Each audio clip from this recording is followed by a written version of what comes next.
All right, everyone. It's a Wednesday night at 7 o'clock Eastern time right here at MarkRogersTV, the voice of college football. I assume that you've got it locked in. If you love college football, you're a hardcore college football fan, the smart fan. So this is the place to be for all our content, but especially here on Wednesday night when we go live for 3 hours with college football talk. Leading off with Florida State Seminoles Live with these two fine gentlemen who provide our analysis. We got Logan Robinson from Knoll Game Day and Jason Parker from Chop Chat. Boys, good evening. Tonight. Good God, you do love saying our name. I'm not going to lie. I love it. Chop Chat. I got a free top for a second because you just said 3 hours, and I thought, holy crap, are we really going to be doing this for 3 hours? And I thought, oh, wait, okay, we can talk about that, but we can does it down to 1 hour, I guess. We will do 3 hours prior to your appearance in the ACC championship game. Let's do that. I'll make that vow to you. If we win the ACC championship game, I want a full day's coverage. Full day's coverage. You know what I was going to do prior to the college football season, and I did not deliver on what was not a promise, but I told people that I would attempt to figure out 24 hours, MarkRogersTV live for 24 hours nonstop right here. I would see how long I could last. I'll take a day off work. It's fine. I got sick days. That's a long day. Long day, and it's been a long day. I got to tell you, I just did a Facebook Live to promote our show and the other two shows coming up tonight, and I let everybody know I slept about an hour last night, so I'm delirious, so I may make about as much sense as Jason tonight. We talked about this last week. You need to sleep, okay? For the FSU comeback this season, 10-2 record, we need your sleep. Yeah, okay. Gotta sleep. We'll get into it. We Coffee too. Sleep. That's painkillers talking. I'm sorry, my bad. And we need sponsors. That's what we need. Sponsors. Popeye. Shout out to Popeye. 10-2 sponsors. Sleep. Those are all good things. I've got a championship cup from the good old days of 6 seasons ago. I guess there it is. Better keep sipping from it. Yeah, keep sipping from that Kool-Aid. It's water. Don't lie. And that Willie Kool-Aid that he's one of the top coaches in the ACC. Taggart train coming through, baby. All right. So we got Florida State Talk. We invite everyone into the live chat, of course, to give us your comments, your questions, and I will pass that along to our analysts. And of course, I, from time to time, have a little analysis to pass along myself. We've got the super chat available to help you and us as you contribute to MarkRogersTV, the voice of college football, and a number of other promotions that we will let you know about later. I have yet to see this football team play a full game. I hate this. So I was really looking forward to the Boise State opener. I was robbed based on the weather as it was moved to ESPN News. There was no way in hell I was going to watch Louisiana Monroe and Florida State, although I would have loved to have seen the last few minutes in that 45-44 game. And then the Virginia game, I would have loved to have watched that game too. There were no really great games on Saturday night, but another ACC network broadcast, and I couldn't see that. So at some point, I'm going to watch some Florida State football. I did start watching the condensed version of the Virginia game. I read the recap, the box score, did as much research as possible. But starting with you, Logan, I want to know how well this team played on Saturday night, because based on all indications against what might be the second best team in the conference, they were right there. Yeah, and I think a lot of this goes toward, Florida State hurting themselves, kind of putting themselves in bad spots. We saw that in the fourth quarter, and the penalties caused them to do some bad things at the end of the game. I mean, the discipline is terrible. I know Willie Taggart talked about it again. We know we keep on hearing about talking, but the discipline is god-awful. Got guys that have been doing this for 2 years now. They're doing it again. And it doesn't seem like Florida State is getting them right with things that they need to be doing. And that, I think there was 4 or 5 flag or personal fouls at the end of the game, and that put them in a terrible spot. The offense couldn't get clicking. It did there at the end, but James Blackman had a kind of tough game too on his own self. I think there were mental mistakes. I think he'll learn from that. And whenever we preview the Louisville game, I think he's going to have a step forward. But I think he hurt himself quite a bit during that game. It didn't look like himself with the balls he was throwing, low balls, and it kind of made the offense stall a little bit at times. But we saw, there was some improvement there on the defense. I don't think that was big that Leavitt was only there for a few days coming in, so I don't think that was mainly the case from him. So now you have Leavitt coming in as a full week. You'd be interested to see what guys he analyzes and thinks fits better in some position groups. But you still have Leonard Warner out in coverage, and that's terrible. We saw that problem in the first week for Florida State. Some more things need to be fixed, but you did see a little bit of an upgrade there. Florida State does have that D-line unit that can make that pushback there, but they cannot hawk down the quarterback. Some slow guys. Joshua Kando is now out for the rest of the season, your best defensive end. So you look to Janarius Robinson. I would look to Briggs, too, a young guy coming in that could make an impact for Florida State's D-line. But overall, I think Florida State hurt themselves. They put themselves in a bad situation. They could have came away from a road win, an upset at Virginia, and that would have been big for them. So now Virginia moves up to 21 in the AP poll, and Florida State's going to try to get to 2-2 this weekend. What you got for us, Jason? First of all, I think Logan loved to talk a lot right there because he realizes there's not going to be much words between the ensuing Mark Rogers TV, the voice of college football, versus Jason Parker, the voice of ChopChat.com battle that's about to ensue right here. So I do appreciate, Logan, you getting your words in. How do you get them in? First of all, Mark Rogers TV, voice of college football, I want to clarify this for everyone. We all know that you loved watching Florida State lose. I know that you were at your local establishment. You were checking out the ACC network. Shout out to Dave O'Brien and Tim Hasselback. I know it.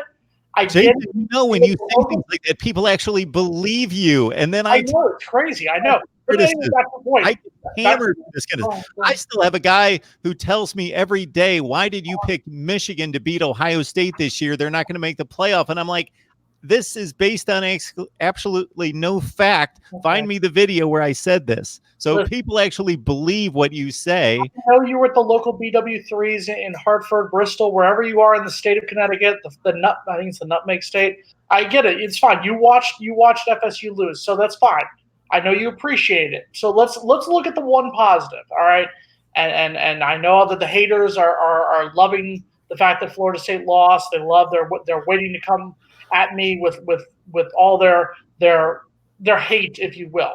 I did pick Virginia to go to the ACC championship game, so that does help my prediction. Mazel tov to you for that prediction right there. And Logan picked Virginia to win the game. I picked. Remember, my score prediction was 31-24 Virginia. I was 3 points off. That's once again this week getting close. I think this weekend I might hit it. First of all, Logan, we're done with you for a second. You need a few minutes off. Take a breather real quick.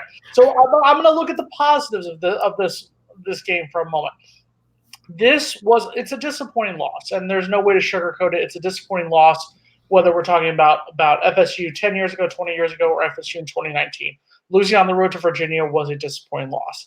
I think the point where a decent amount of the FSU fans, and we're going to talk about some of the idiot fans who have been coming at Willie Taggart and coming at the program. We'll talk about that in a few minutes. But I think the decent fans who need to come off the ledge, let's calm down for a moment.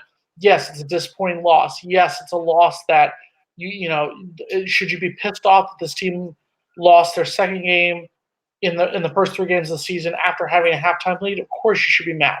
Also realize that this is a work in progress. This is a team who's lost 2 games now by a combined 12 points, as opposed to last season when they lost 2 of their first 3 games by a combined 44 points. There is a step forward. I know the results are the same. It's the same 1-2 record to start the season. The haters against Willie Taggart, the fans who want to hate on FSU right now, that's fine. I get it. On paper, it's a 1-2 record. This is a much different team. This is a road. This team still has 8 wins in it. I still do. Hey, shout out to Kyle Pickett, Mark Rogers VP 2020. This is a team that can still win 8 games. Now, this is also a team that cannot afford to kill themselves. And let's be honest, with all due respect to Boise State, with all due respect to Virginia, Florida State shot themselves in the foot in both those games. It's not that Boise State went out and dominated Florida State. It's not that Virginia went out and dominated Florida State. Florida State lost both of those games. If Florida State continues to shoot themselves in the foot, they're destined for another 5-7 season. If Florida State can play a complete game, if Florida State can play the way we know Florida State is capable of, if the defense can wake the hell up and play like the defense, play like half the defense that we know Florida State has on that roster, there is a chance that Florida State can be an 8-win, maybe even stretch it to a 9-win regular season team. But I think 8-4 right now is still a very, very reachable goal at this point. So everyone, let's take a calm down. Let's take a breath. Let's focus on Louisville. 2-2. Hopefully a win over Louisville, then a win over NC State. A certain game against Clemson that we'll just skip over real quick and be 3-3 at that point. But who knows? They've played Clemson tough the last 2 times up there in the state of South Carolina. So there's still so much to play for, and there is so many positives through the first 3 games. The record is still the same, but the positives are completely out there that everyone just needs to calm down. Just everyone. Woosah. Woosah. Woosah. So it's already been brought up, Jason, leading into one of our subjects for tonight. Kyle Pickett is asking about when a quarterback change may be coming. I don't know where he may have read that on ChopChat.com earlier this week. But look, and we've written about that, and there were a decent amount of fans who said yes, it's time for a new quarterback. There's also some, how dare you want to bench James Blackman. Look, I support James Blackman. I think James Blackman should be the starting quarterback against Louisville. I think James Blackman should have to play himself out of the job before Alex Hornibrook gets a chance. With that being said, you cannot argue that the last 2 games, the last 2 second halves against Louisiana Monroe and against Virginia have been an utter disappointment. And I believe that James Blackman has been a decent reason, especially against Louisiana Monroe. He's responsible for 2 of those touchdowns that sent that game to overtime. Otherwise, it's just a sloppy win, and it's not a win that people are going to be criticizing us for. I think against Louisville, if the same thing happens, a strong first half, and you see him start to struggle in the second half, I think you have to have the conversation, is it time to give Alex Hornibrook a shot? He did not grad transfer from Wisconsin just to sit on the bench. He is a good quarterback. He is a quarterback who this is a man we've talked about, was 1 game away from the college football playoffs in 2017 and dog stomped on, you're Miami, you're 1-2 as well with your Will Spaghetti icon. But anyway, we'll move on from that. They beat Bethune-Cookman, though. They did, and we'll talk about that, about how their fans are a little too hyped about beating Bethune-Cookman. We can rag on Miami in a moment. But back to my point, Alex Hornibrook is a quarterback who is a decent quarterback. He obviously has done things right for a reason. Once again, has he earned the starting job? No. Has he earned a shot if Blackman continues to struggle in the second half? I think it's time to throw that idea out there. Hi, Cheryl J.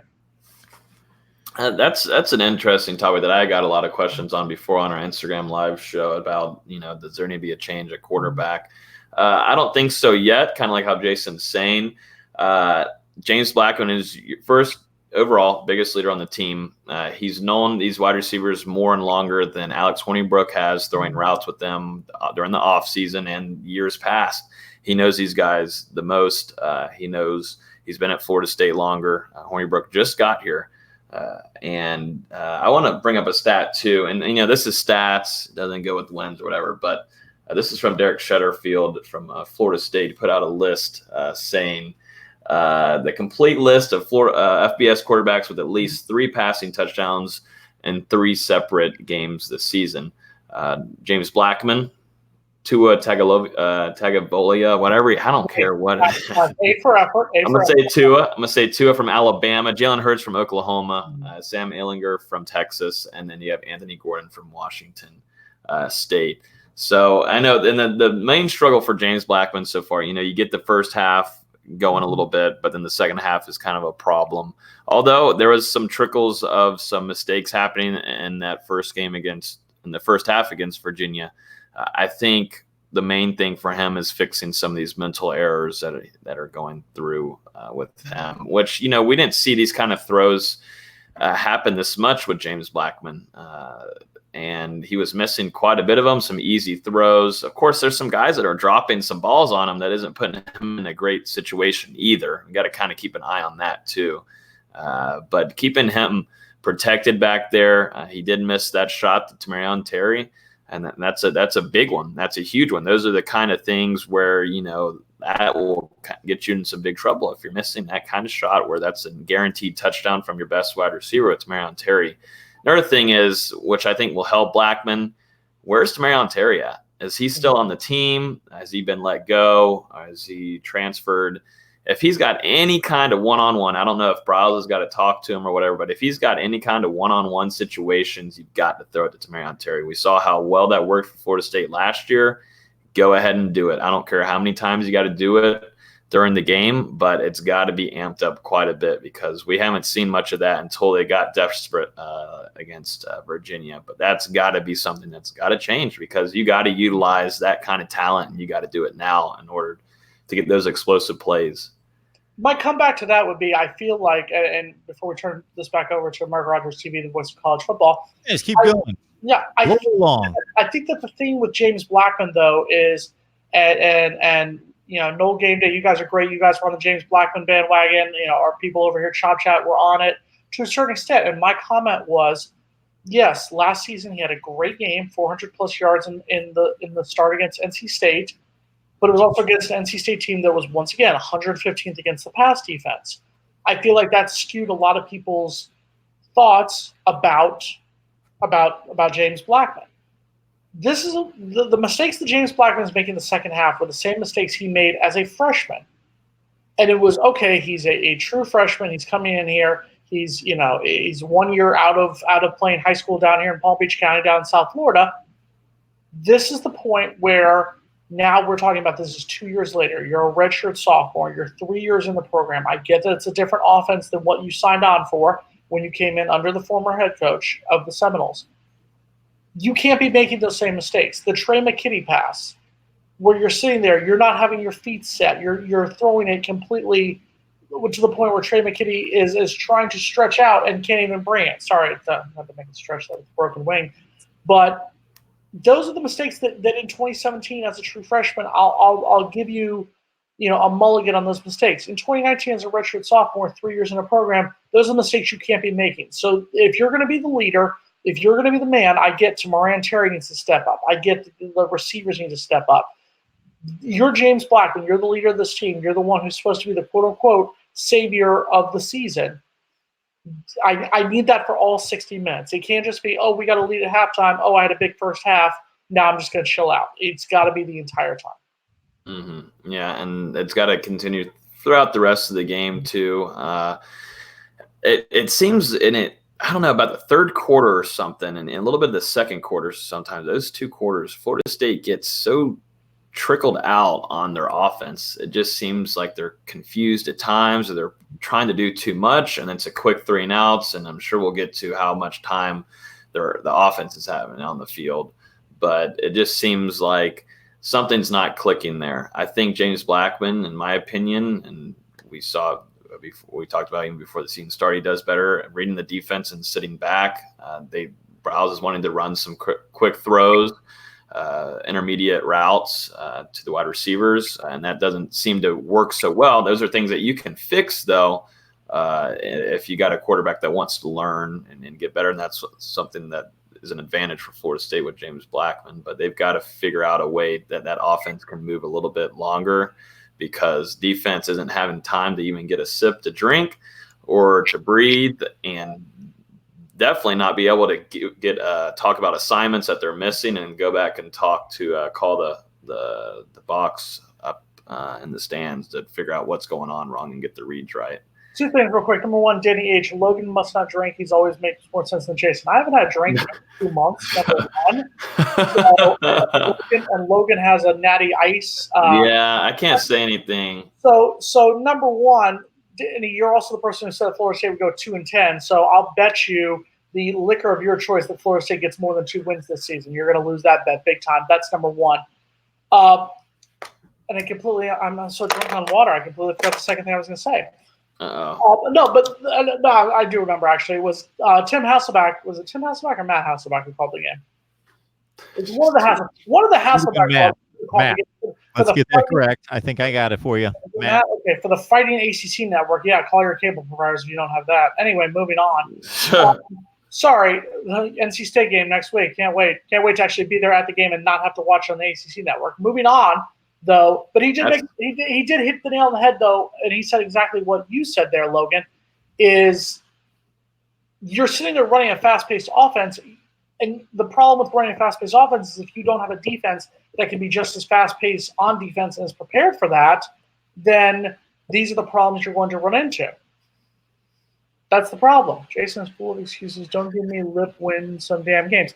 Kyle, I agree with you. I am pissed off. As a Florida State grad, class of 2006, shout out to Tallahassee, I'm pissed. I get that I am pissed off that the team that I grew up watching, the school that my parents went to, they gave the two children of immigrants, both of my parents are immigrants, came to this country, were able to get a college degree from Florida State. I am pissed off that we are 1-2 for the second straight season. Is it the end of the world? No. I'm still. If Florida State goes 1-11 this season, I'm still going to be damn proud to be a graduate of Florida State. Just like Logan's going to be damn proud to be a student of Florida State and a future grad, hopefully, of Florida State. He gave you a vote of confidence there, Logan. Yeah, hopefully. I mean, hopefully, geez. I'm going to sound like the older brother here. Are you graduating? Are you going to class?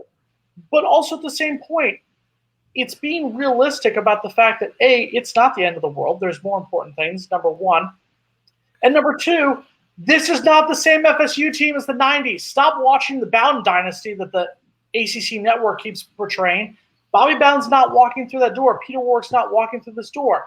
This is the 2019 Seminoles. This team is going to finish 8-4. Hopefully they finish 9-3.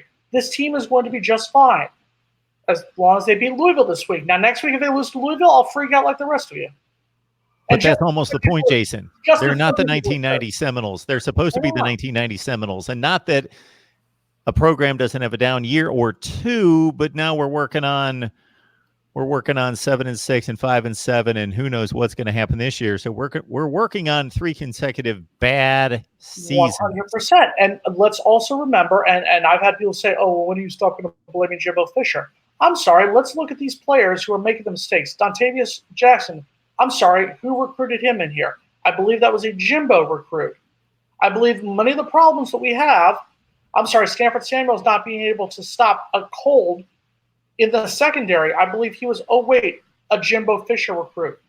Willie Taggart is taking a lot of the blame for things that he had nothing to do with before he even came to Tallahassee. Now, does he get more of the blame if this season is another losing season? Absolutely, 100%.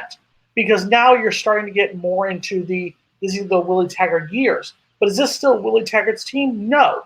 This team is being led by players that were recruited by the previous administration. The previous administration that bolted, made that a dumpster fire, and then bolted. But once again, this is Willie Taggart's fault, right? That's what the haters, that's what that idiot, for example, the idiot in Tallahassee who uses his kid as a pawn to try to raise money for a buyout of Willie Taggart's contract, and that you only raised $400. Congratulations. You were just about, $20 million short? Good job, idiot.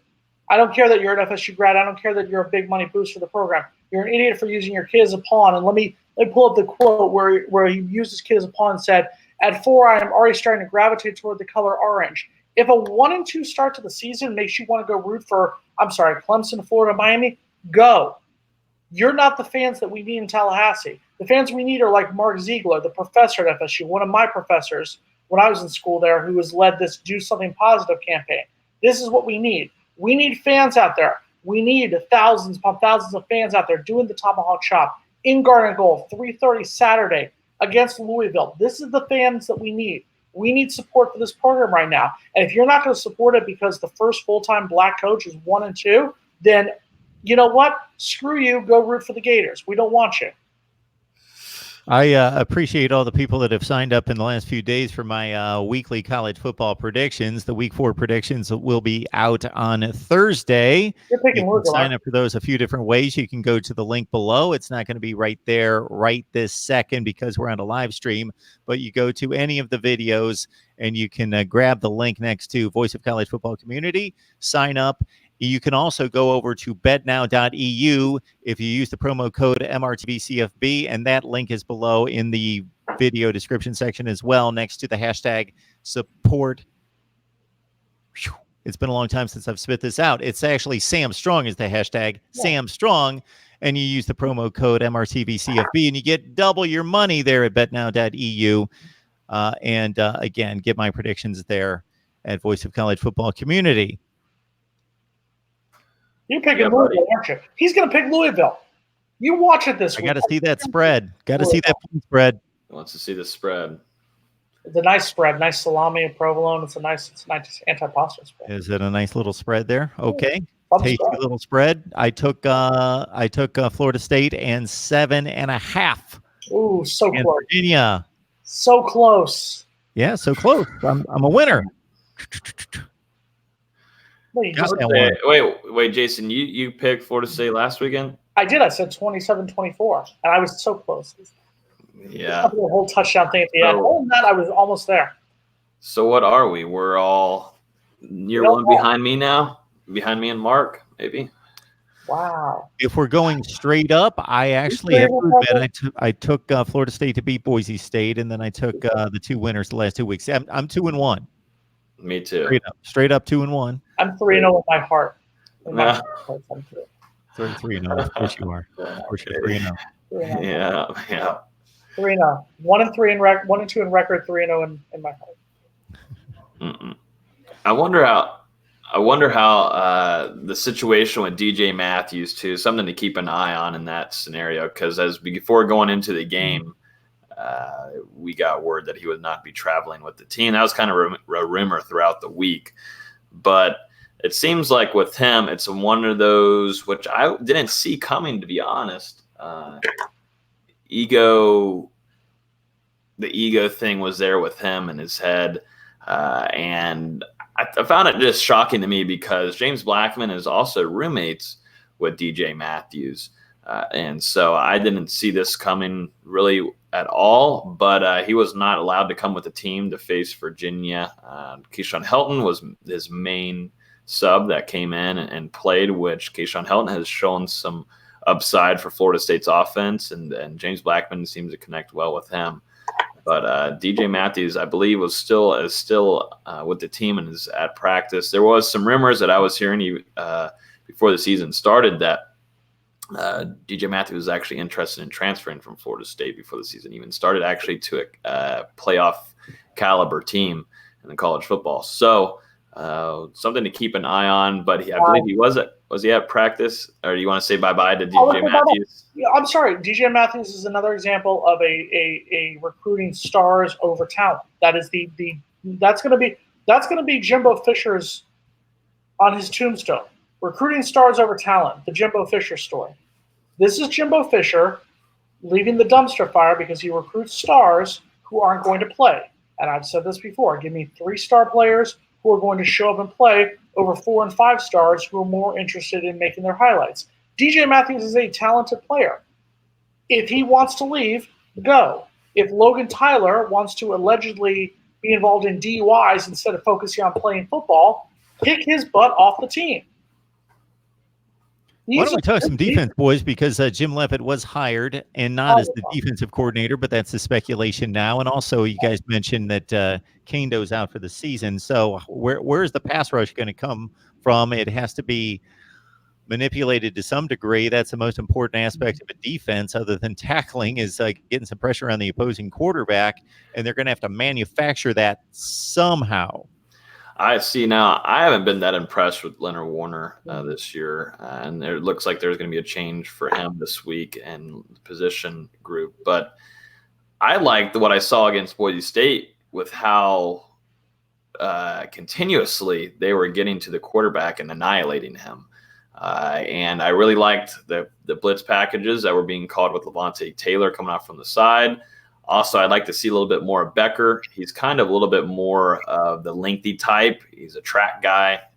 He's not your biggest dude, but he still is able to grab onto the quarterback and sling him down whenever the offensive lineman is coming after him. So that's going to be, like I said, Briggs too is another guy. There's a lot of young guys. Another guy that's kind of shocked me with how much playing time he's had this season is Cedric Wood, a local product here out of Tallahassee. It went to Godby. Cedric Wood has been getting a lot of burn, number 49 for Florida State.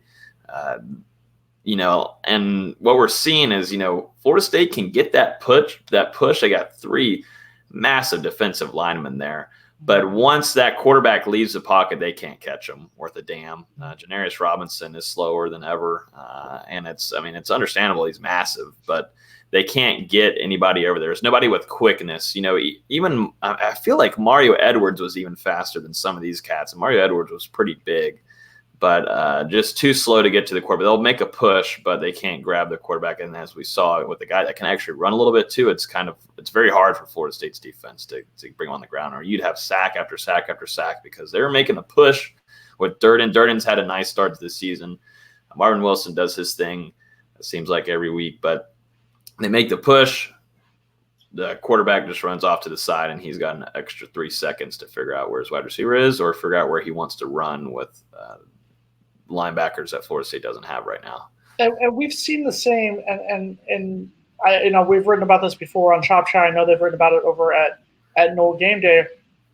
It's the same story over again on the defensive side of the ball. The first half, you go out there, you play essentially a 4-3 defense. You're putting pressure on the quarterback, pressuring on the running game, and you guys are looking like hellraisers, and they're looking like a great defense.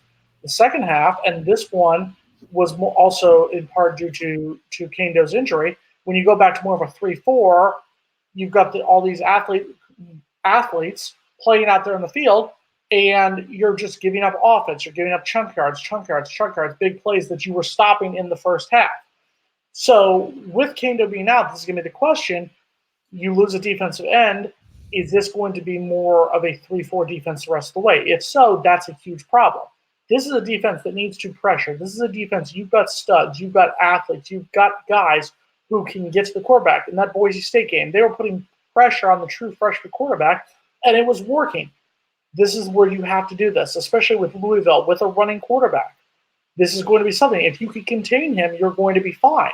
If you play that 3-4 defense, you are going to be in serious trouble. So this is going to be the question: how much influence will the future the defensive analyst Jim Leavitt put on Harlan Burnett to stick with a 3-4? And are guys like Dennis Briggs going to be able to step up there?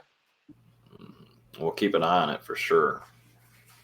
And see, I'm sorry, I have to stress this, and I've said this before. Eli, I get it. Jimbo won a natty. He won a natty with, Logan and I could have coached that team to at least a 10-win season. That was one of the stacked teams, player-wise, in the history of college football. Jimbo Fisher is an overrated coach. I'm not saying he's the worst coach, but he is overrated in the credit that he gets. He left out a dumpster fire.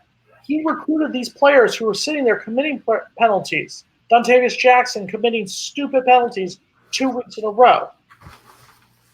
This is the mess that Jimbo left, and this is what Willie is being forced to clean up. When Jimbo was getting smoked by 37 to Oklahoma, nobody said anything. When Willie gets smoked by teams, it's automatically fire him. Willie is getting unnecessary criticism that Jimbo never got, and that's the problem. And we won't talk about what was the team? What's that? Jimbo's Florida State team got smoked by what team? Oklahoma. Yes, and I'm sorry. Oklahoma. Right, and he got smoked by Oklahoma. And goes to the college football playoff on a regular basis. Let's see. I'm sorry. They beat your home state UConn in the Fiesta Bowl that season in 2010. Jimbo, let's see, also lost to 3-9 Georgia Tech. Lost to NC State after having. And his team that lost to 3-9 Georgia Tech went what that year? They went 10-3 that season. And finished in the top 10 and won the Orange Bowl, right? Peach Bowl that they ended up not getting. I think that was the Orange Bowl team that beat Michigan. Criticism. We need to get other Florida State analysts on here. Do we need to? Oh no! I believe I'm right on that. When we do Kent State coverage on Wednesday at 11:20 p.m., we'll bring you on to talk about the Fighting Golden Flash. All right. Let's not compare Jimbo Fisher and Willie Taggart at this stage of the game. Maybe that's a comparison we could make 10 years from now. And I agree with you that Jimbo Fisher is not at the status. He may be at the status, but he's not as good a coach as others that we've seen win national championships recently. He's not Urban Meyer. He's not Nick Saban. He's not Dabo Swinney. Right. But he won a national championship. He took a Florida State program that was winning 7 to 9 games a year at the end of Bobby Bowden's run, and he won a national championship. Got to had a great program for 3 or 4 years. Who was the offensive coordinator the last 3 years under him? It was Jimbo Fisher. So with all due respect, any offensive woes goes to Jimbo Fisher. Once again, Jimbo Fisher gets too much credit and not enough criticism for where FSU is right now at this point. And you have to admit that he gets too much credit for the 2013 team, and he gets not enough blame for leaving this an absolute dumpster fire before he bolted for a big payday at Texas A&M. Any coach that wins a national championship is going to be given full credit for that national championship, whether they build the program or not. And we also have to understand the distinction I may make between Jimbo Fisher's last team at Florida State and Willie Taggart's first 15 games at Florida State is that the record isn't that much of a difference. Jimbo went what? They eventually went 7-6. He was 5-6. But they were not getting manhandled week after week. They were competitive the whole season. I looked back at that game log. They got blown out once. Boston College blew them off the field. Other than that, they were very competitive. They were playing near Florida State level football. They were taking the Clemson team that went on to the college football playoff, and they took them to the last 5 minutes of the game. They were playing very competitive football. They looked prepared, inspired until the end of the season versus what we saw last year, and this is continuing into this year. Now, the Virginia game, there would be a more than a thread of hope based on the way they played on the road against a pretty good, I would say, top 25 to 30 team.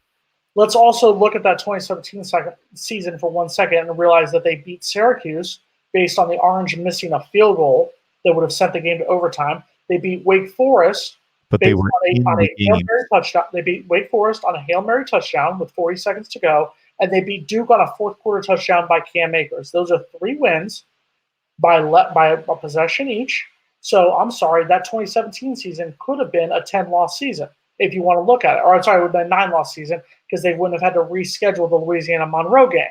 That's the only reason that team was bowl eligible that season. Now, does Jimbo Fisher, if that team has a losing record, if he doesn't cut bait and leave and that team has a losing record, are people going to sit here and give him the same venom that they would give Willie Taggart? No. Willie Taggart gets not enough. He gets too much blame for stuff that he has nothing to do with. Now, if they have a losing record this season, if the sky falls and they have a losing record this season, I will absolutely say that Willie Taggart should be on the hot seat 100%.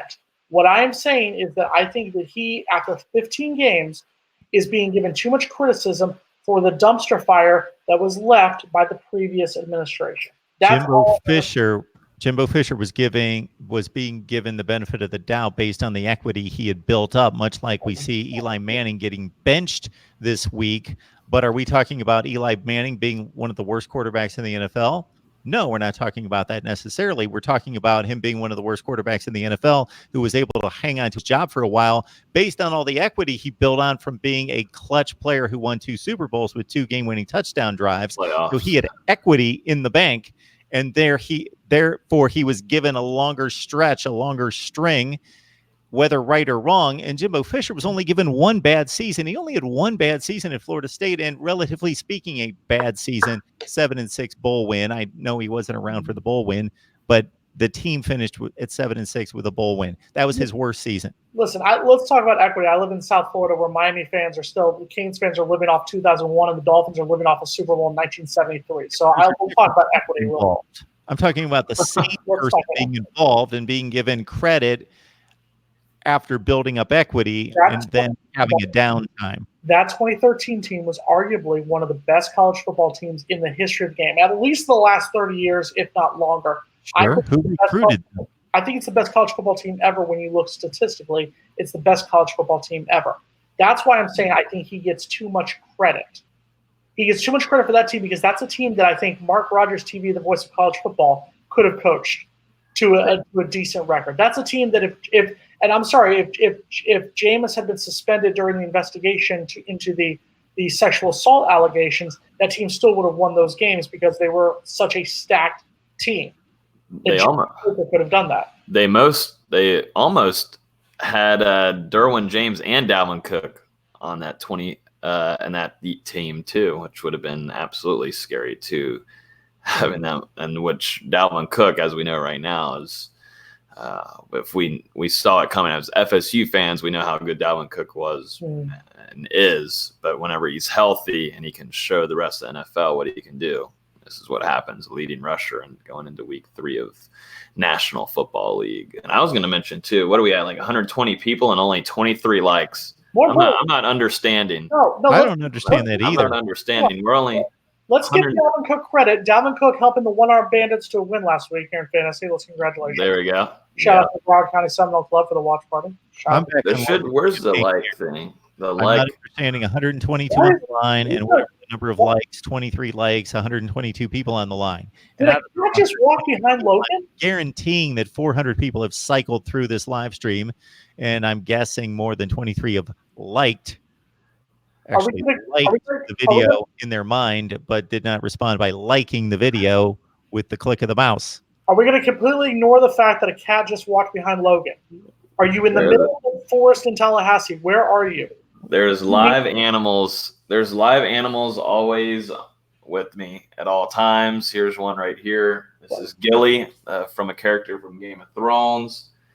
She likes to show her face sometimes. Let's see if she'll show it. There it is. What's her name again? Her name is Gilly. It was a character from Game of Thrones, but she likes to show her appearance. But I mean, now we have pets on here too and animals, and we still don't have 50 likes. Yes. Can the cat lovers please respond? Where are the cat lovers? What the hell is going on here? All right, Danny H. Listen, we'll talk about drunk. To even think that Louisville is only score 24. Danny H., you are drunk. Go home. You're drunk. You obviously spent too much time at your local watering hole. Come on, Danny H. Let's get with it. Lamar Jackson is no longer eligible to play at Louisville. He's currently dominating for my Baltimore Ravens. Shout out 2-0. Just saying. What about if there was a like button, a dislike button, but then an eye rolling emoji for you, Jason? How many do you think you would get by the end of each? We would dominate. Let's make that happen. Mark Rogers TV, Voice of College Football. Make that Talk happen. with YouTube and see if there's any kind of thing you can get going there. But we still need 8 more likes. Oh, Eddie likes. I'm able to get conversations going with YouTube, dialogue between Mark Rogers TV, the Voice of College Football, and YouTube. Believe me, that's going to be somewhat down the list of requests. Hey, George, how's your quarterback? Does he have 2 ankles? Has he got a nice wheelchair, a scooter? How's he walking around Gainesville this week? Oh, that's right. He can't. He has 1 ankle. He's got 3 wins. He has 3 wins. Great. Yes, he came back to beat Miami, came back to beat Kentucky. Wait, no, he has 2 wins. I'm sorry. Felipe Franks doesn't get credit because he was busy crying going off the field. Well, the team has 3 wins. Damn. They're coming through now. Here we go. Shout out. I know what it's like to have a broken wing here. I get it. Oh, but are you playing quarterback for anyone? I should. I mean, I'm left-handed. I could probably do it. I could throw an actual ball better than Tebow. Yeah, shout out. I can actually throw a spiral left-handed. Oh, man, that's hilarious. Praise God. We can always count on Kyle. Thanks, Kyle, for the VP vote. Is he your nephew? Is he your cousin? What family member is he that he always keeps blowing you up here? I'm just wondering. And how about Mike? Is Mike another family member? I'm trying to figure out what's on his hat. What does that say? Yeah, what's up, brothers? Brother. I don't know. Something. Doak Campbell, maybe? I don't know. It looks just Tallahassee. Doak Campbell. That's okay. It looks just country enough to sound like Tallahassee. I appreciate that, man. Shut up. I'm willing to ignore the misspelling of my name as long as people are properly identifying me there. So we appreciate that. Jason, and exactly. I love Jimbo and Jason. You have made some awesome points. See, thank you, Mike. Thank you. I'll see you at the cookout later. Appreciate it. Oh, unfortunately, J Jobs had a great quote and I missed it. And if I miss it, then I can't come back and get it because he was admonishing you, Jason, to respect the Voice of College Football. That's what I have mad respect for you. Shout out to Mark Rogers TV, the Voice of College Football. I'm just saying you're wrong on a few things. Why do you allow Jason to speak blasphemy on Jimbo Fisher? Because he's overrated. He was an overrated head coach. And what happened when he lost his assistants who brought in those great classes? Oh, and he had to go out and recruit himself. Oh, this is what happened. He worried about 5 stars from other states. He worried about not recruiting South Florida. And look what happened. This is what happened, guys. I wonder, I'm trying to think about other things that we met, like, Joshua Kando's out for the rest of the season. Some highlights, some good things. Jeff Sims lit it up this last Friday night. Jalen 9, your running back commit, lit it up recruiting wise. I'm trying to look for some positives happening this week. The positives are this week we're going to beat Louisville. That's not sounding cocky. That's not sounding conceited because Louisville is a much better. Are we going to give our predictions? Let's get to this point right here because I think we're getting close to the point. I think we can talk about the Louisville game. We've got a few minutes here. We've got a few minutes, so I'm going to set us up for the stretch run, which will include predictions, but also one other thing I want to hit you guys with. And again, this is Mark Rogers TV, the voice of college football. Please like, comment, share the videos, and subscribe. And if you're coming across my channel for the first time, then certainly dive into the videos first, and then I hope that you will find that it's of much value. All right, we got Logan Robinson from Knoll Game Day, Jason Parker from Chop Chat, talking Florida State football each and every Wednesday night at 7 o'clock Eastern time, and we believe that we can get the viewer count.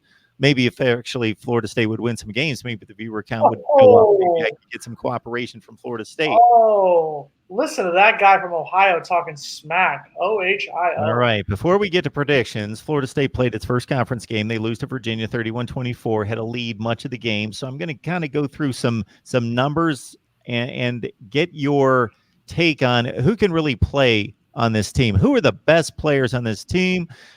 More people are going to be watching once they line up against Miami, once they line up against Clemson, of course, when they line up against maybe an NC State and some other teams and actually get on a network that some of us can see. And so, Logan, you had commented not enough targets to Tamorrion Terry, who had 4 catches for 78 yards. The same as Trey McKitty had 4 catches for 70. Keyshawn Helton, 5 for 34 and a touchdown. What needs to happen in the passing game? You talked about Terry getting the ball. Mm-hmm. Who do you like to see targeted here? I'd still, of course, Tamorrion Terry be my leading guy. I think this kind of goes with what you're talking about, the passing game. I'd like to see some more deep shots. One of James Blackman's best capability is having a deep ball that's pretty on point for most parts of the game. It's accurate. It's long. He can even pump fake before throwing it, and it still hits it right in the hands 50 yards down the field. James Blackman, if he can get some – if the Kendall Browse would like to run some deep routes for him, that would be nice for him to throw to because that's what he's the best at. I don't think he's that great with doing some quick throws and hitting the intermediate routes are things that James Blackman isn't the strongest at right now, and he might be getting better at it. But targeting Tamorrion Terry would be great. Keep Keith Gavin out of the game unless you need him there for blocking. Warren Thompson, too, is going to have to work on his blocking in order to get some more playing time. We saw some good things out of Ontario Wilson, but he's still learning. He's got to get his catching rate up. I'm trying to think of course, you have Keyshawn Helton with DJ Matthews out, but Keyshawn Helton has been a big flash the entire fall, the fall camp and into practice and also spring. I think James Blackman and him connect well, and you got to get him the ball a little bit more too. I think also you got to start adding Kalen LeBourne into some sets where you give him some open space to work with. The screens never work. I mean, I don't know how many more times you got to see it. It's not working worth a damn. The one thing that's so funny to me is where Florida State's all the way on the right hash mark, and they're throwing it all the way to the left, and it gives the DBs so much time to get back there and get the receiver. It makes no sense whatsoever to me, and that's got to be fixed. It's just a waste of a down, and they've got to figure out a way to do that. I would rather throw that to Kalen LeBourne out in a bubble screen or something, throw it there and let him work in open space against somebody because that's where he's best at, and keep Cam Akers there right next to James Blackman because we really haven't seen what do they call it, a pony set where you have 2 of your running backs next side by side the quarterback.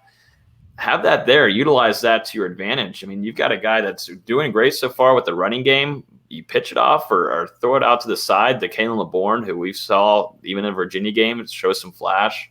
That's what's got to be utilized a little bit more, in my opinion. But number one, if one-on-one is happening with Tamorrion Terry, give it to him. It worked last year, and I guarantee you it's got to work again. We saw a couple drops from him start the season, but he'll fix it. Give him one-on-one situation. That's where he knows everybody's looking at him. He'll perform the best then.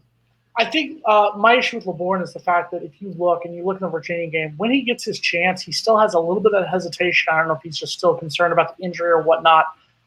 I think for me, the biggest thing I need to see is I need Cam Akers to, and I know it's easier said than done, I need him to have a game like he had against Louisiana Monroe. I need him to take charge of this offense. I think that I need Cam Akers to go out there and I need him to take control and take some of the pressure off of James Blackman so that James Blackman doesn't feel like he has to go out there and dominate. And I think he needs to just take a deep breath. I think Cam Akers needs to step up there. I'd like to also point out real quick, all the Canes fans who are sitting here once again with their typical, 2001 greatest team ever. And living here in South Florida, every single time when I ask, why is the 2001 Canes the best team of all time? Look at all the guys in the NFL. Great. What did they do at the University of Miami? I'm sorry, that was the University of Miami team that barely beat Virginia Tech. That was the University of Miami team that barely beat Boston College. Our closest game in the regular season was by 14 points against Boston College. Sorry, enough said. 2013 FSU would smoke 2001 Miami. Done. Mark it down. Let's move on. Absolutely, Mark Rogers. You can hold up your TV. How crazy is Jason Parker from ShopChat.com? How crazy. If you're talking about in college, 2013 FSU smoked 2001 Miami by double digits.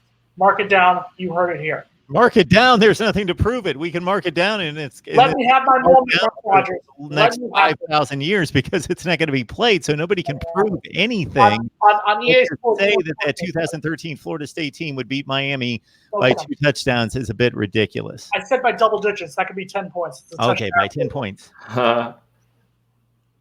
And as I like to point out, it depends on a lot of factors. If they would have played one time, anybody could beat anybody by 10 points. Most teams could beat most teams by 10 points on any given occasion. I would have to carve through those rosters, but off the top of my head, I certainly believe Miami was most likely the better team that played the better schedule, certainly. Florida State played in a weak, poor ACC. They played Duke in the ACC championship game. Miami. Who did Miami play in the Big East in 2001? Rutgers, Temple, Boston College. Who did they play in the Big East? You mentioned Virginia Tech, right? Sure. And we don't have time to go through it right now, but I can certainly match up those two teams. Miami and Clemson were both in the top 7. And I really don't think that Auburn team that you played in the national championship, a very good team, obviously a very good team, but they basically had to luck into a national championship game on a kick 6, and you beat them by the narrowest of margins. You obviously need some sleep, sir, because you're delusional. So let's get to these predictions so that you can go giving Camp Underwood material for Miami at 8 o'clock. Ohio State at 9. I believe it's Ohio State at 9 o'clock you have this week? Ohio State at 9. Ohio State at 9. So you want to pick on some Ohio State teams? Were they awful too? I mean, they got their butts kicked by Virginia Tech. I believe that was an ACC program, right, from the terrible ACC in 2014. Logan, let's predict the Louisville game. Go. You're talking about a team that won the national championship. You realize that. And Florida State would have smoked them too. Logan, let's predict the game. That would not have happened. Okay, take it away. Ezekiel Elliott would have gotten stopped by Timmy Jernigan and would have killed him. Go, Logan. Let's see. I predicted – oops, sorry. There's a cat out of the way. There's a cat walking across. I'm going to go Florida State. I think Florida State does win this game.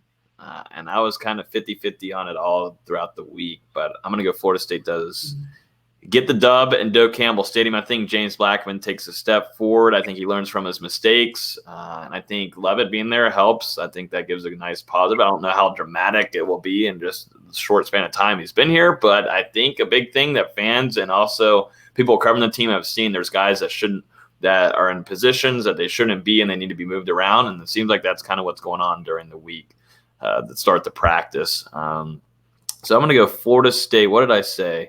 I think I said Florida State 34, Louisville 28.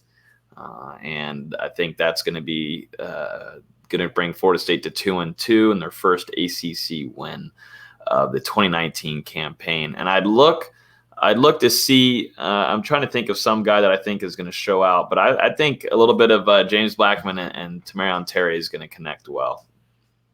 I am less confident about this game than I was had we been able to get the win against Virginia. That being said, my less confidence still has us winning because I think as much as Louisville, I think Louisville is a better team than they were last year.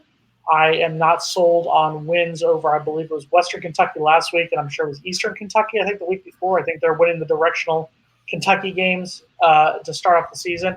I like them at the start against Notre Dame. I'm not confident that that's the team that will show up this week. That being said, this is a huge game for FSU.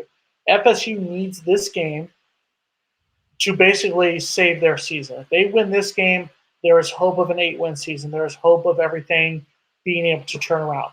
If FSU does lose this game, I will be in panic mode for the rest of the season. But I am confident that FSU will come back to Tallahassee. I think they get a comfortable win. I'm going to say Florida State 34, Louisville 24. I think they're 2-2 heading into what will then become the next most important game against NC State. So I'm going to say 34-24 Florida State. Jason has already marked it down, so it's already in the history books. But regardless of that, I will remind everyone that they can get my Florida State Louisville prediction as well as the rest of my Week 4 college football predictions, the voice of college football community, in the link. So therefore, I'm going to predict the score between the 2001 Miami Hurricanes and the 2013 Florida State Seminoles next week. Maybe I'll do that next week. 41-21 Florida State. I think it would be a great game. I'm not telling you, Jason, that Miami would win the game for sure, but I'm telling you that it would be a colossally great game. Oh, it'd be a phenomenal game. My argument is that Florida State was the best college team that season. Miami had a great team of pros that went on to great NFL careers. But if you're talking about the college, the 2001 Miami Hurricanes college team versus the 2013 Florida State college team, 2013 FSU wins that game. To really lay it out there, neither team faced the type of competition on a regular basis that I would have liked to seen them challenged with. But neither one. You're right. Miami played a crappy schedule too. Florida State beat 2 ACC teams who were in the top 7, both Miami and Clemson, and being by 37 points and 27 points. That's all I'm saying to you if you want to compare schedules. Miami was not a top 7 team. Clemson, I will give you that. They were legitimate. They won the Orange Bowl that year against an all-time great program, probably the greatest program in college football history. I'm sorry. But, the Miami team was not legitimate that year. They were not that good. They went like 7-6. Wrap this up, Mark. Wrap it up, buddy. He is Jason Parker from Chop Chat. He is Logan Robinson from An Old Game Day. I encourage you to expand on your knowledge of Florida State football and the rest of the ACC at their 2 respective sites. And please join us back here at Mark Rogers TV, the voice of college football, for more Florida State Seminoles live next Wednesday night at 7 o'clock. But, of course, before you do that, you're going to join us in just a few seconds to talk, that program, the Miami Hurricanes. Oh, I wonder if you're going to bring this up with Cam. I wonder if that's going to happen at all. No, we're going to need to talk about Bethune-Cookman for 58 minutes. I'm sure that's going to take up our entire night. I think what we should do for like whenever the Gator game comes and the Miami. Do you have guys that cover Florida, Mark? Oh, we've got a vast network, Logan. I was going to say you got to combine us all together. They don't have electricity in Gainesville yet, so they can't talk. Yeah, I think what we should do is combine us all together, and then that would be a grand. That would be you're looking at 500 viewers then. I love it. I love it. I love it. See you guys soon. Later, bud. Appreciate it. Adios.